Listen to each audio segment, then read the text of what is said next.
Today could change everything for the entire crypto space. And no, I'm not selling you guys a used car. No, I'm not clickbaiting you or anything like that.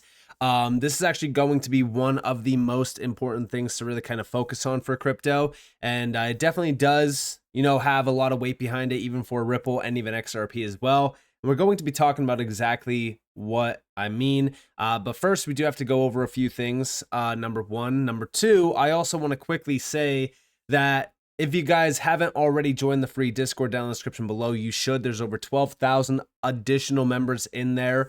There's a lot going on in there as well. A lot of great discussions, a lot of free content as well. So definitely join up if you guys haven't already. And with that being said, let's actually dive on in. Now, first and foremost, I want to actually start off with James K. Filan because he did update us on the SEC Gov versus Ripple case. Yes, the case is still going on. And yes, we did get hit with a little bit of a delay. We have here SEC Gov versus Ripple XRP. In light of the pending motion for an indicative ruling, the parties have requested that the Second Circuit continue to hold the appeals in abeyance, with the SEC Gov to file a status report by August 15th. So we have to wait for August 15th. Doesn't really shock me, doesn't surprise me at all. This is probably going to get drug out for a little bit more time, but I think that we're basically there. I mean, let's just be honest. Are we really focused on this case at this point? I mean, I'm really not. I think that this case is pretty much done. We just have to wait for the official ruling. We already got told from Brad Garlinghouse, Stuart Alderoty, I think even Monica Long mentioned it as well, that this case is basically finished. It's wrapped up. We're just kind of going through that, end process of it, which is just annoying. And, I wish it was like every single other SEC case, right? That either got completely dropped or, they settled out. I wish that it would just be done, but we have to get through this. We have to just deal with the delays. It sucks, but let's just focus on what we do know is happening right now around XRP outside of delays. I know that this sucks, but let's actually focus on some, exciting things, which we'll get to here in a second. But first, I also want to translate this a little bit because Eleanor Tourette did translate the post a little bit. If you guys are, kind of, confused on what this means. We have the SEC Gov and Ripple have filed a status report with the Second Circuit and are asking it to keep a pause on the appeals while waiting on a decision from the district court. So right now, the main thing that we're waiting on is just the decision from the district court. I think that we get this probably within the next, month or two. I don't think that's going to be long before we actually finally get this out of the way. Hopefully it is sooner rather than later though. Now, outside of that, let's actually talk about some exciting things happening around XRP. Number one, ETFs. So we know that the ETFs are very, very big. They are a catalyst behind XRP.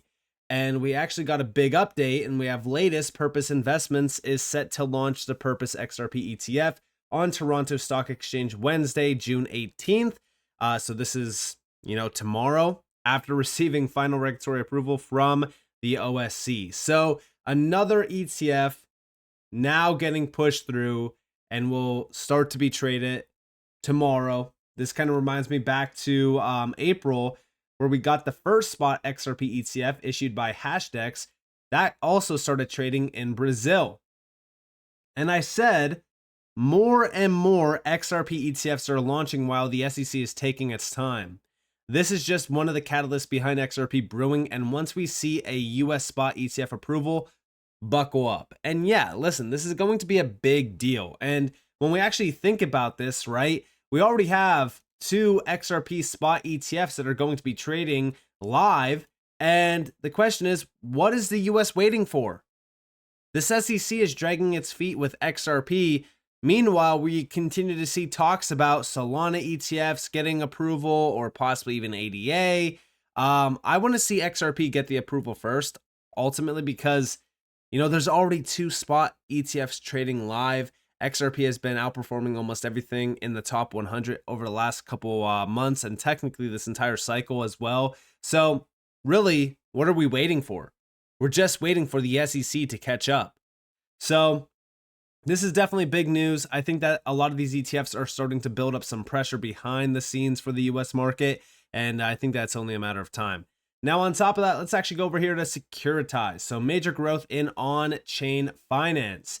Stablecoin supply up 54% year over year, now at $247 billion. Tokenized RWAs grew 245x, reaching 21 billion. 1 in 3 SMBs now use crypto, double last year. 60% of the Fortune 500 executives say their companies are building on blockchain. Regulatory clarity is the next frontier. Securitize is here to shape the future. Now, on top of that, we also got a big update from Walter Bloomberg. Bernstein, stablecoins could become internet's money rail under new law.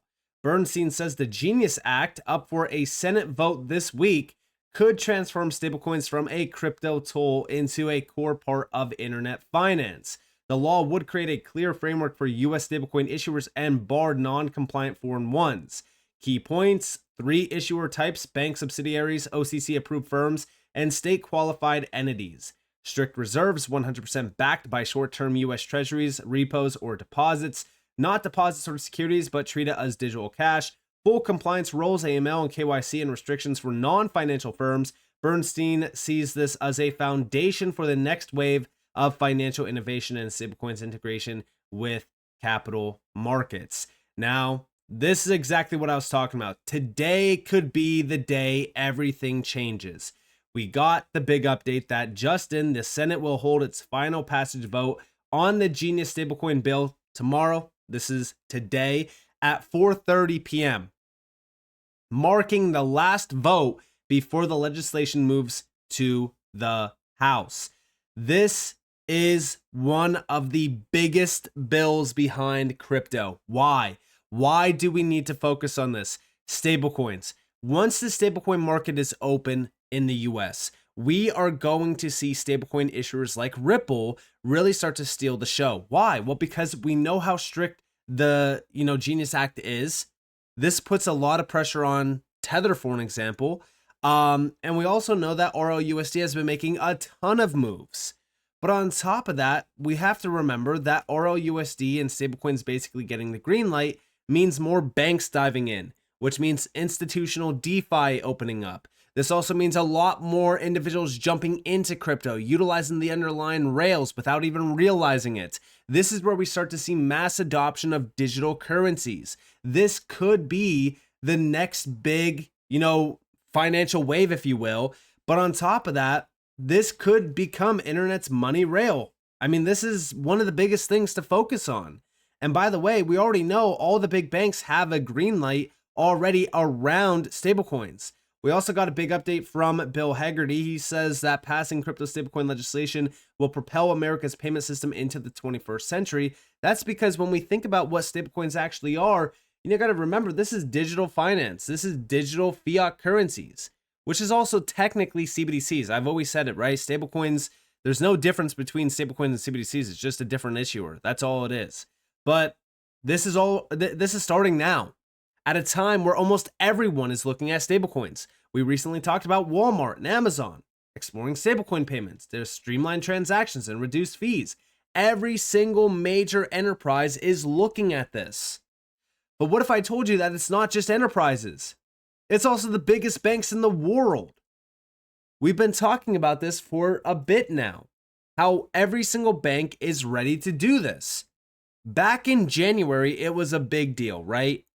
We heard from, Bank of America's CEO, I believe it was also Morgan Stanley as well, that they're ready to accept crypto payments and dive into crypto payments if regulators allow it. And see, that's the thing, right? What is crypto payments? Well, they want to utilize stablecoins.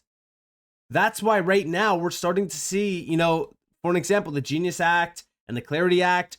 These two have so much momentum behind them, and they're starting to get accelerated, right? They're starting to get pushed through. That's because all the big banks are ready to tap into stablecoins. This one was Santander, right? Spain's biggest bank. They plan to launch a stablecoin and expand crypto services for retail clients via its digital bank, Open Bank. On top of that, right? JP Morgan.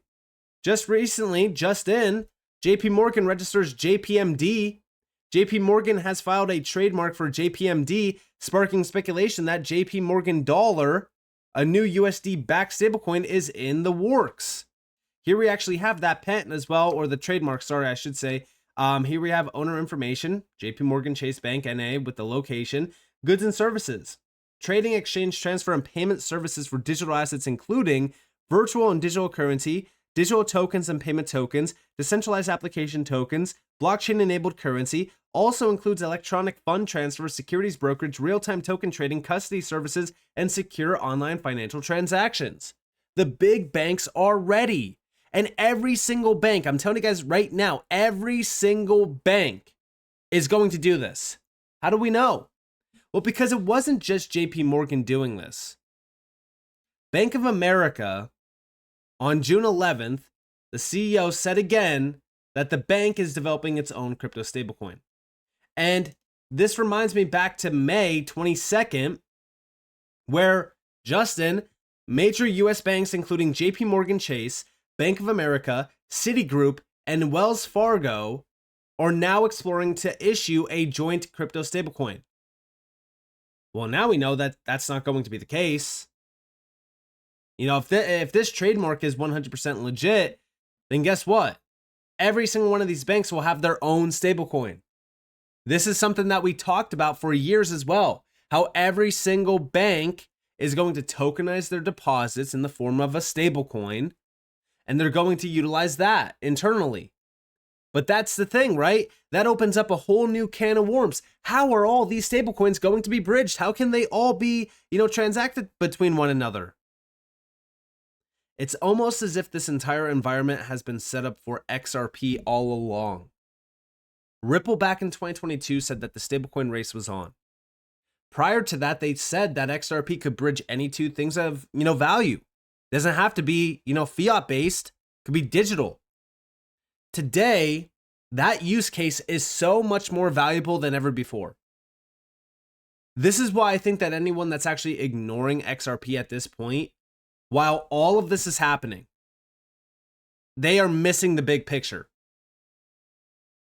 This stablecoin bill will unleash so much adoption for not just stablecoins.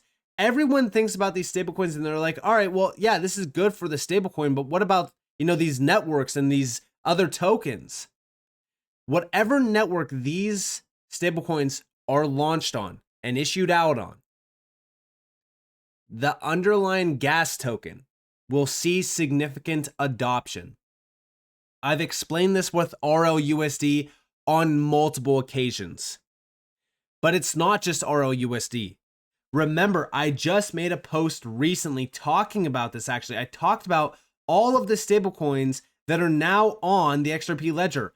I said that all of these stablecoins, especially USDC, all of these stablecoins issued out on the XRP ledger, when they start to see a lot of adoption and a lot of use through something like the XRP-L, maybe DeFi use cases, maybe payment use cases, it doesn't matter. The underlying network will see increased activity, increased volume, increased value as well moving through it, which will impact the gas token XRP. This is why the future is so bright, especially as more and more power is given to the digital ecosystems of this space. And what I mean by that is, with FX moving on chain and all of these different markets being tokenized, that's giving this entire space more and more power. It's taking over and it's becoming more and more dominant around TradFi and around specific asset classes. The future is extremely bright, and I do think that it all starts with regulations and these major bills. This Genius Act is probably going to be one of the biggest things to actually focus on for the remainder of this year. The second that we actually have this in law, it is going to change this entire space forever. It is going to open up the doors for mass adoption. It's going to open up the doors for every single bank to launch their stablecoins. This is going to be that big moment for crypto. So with that being said, I hope that you guys enjoyed this video. If you guys did, definitely leave a like, subscribe, turn notifications on because of more free content. You guys are more than welcome to follow me on Twitter and join the free Discord in the description below. And with that being said, guys, thanks for watching. Peace out.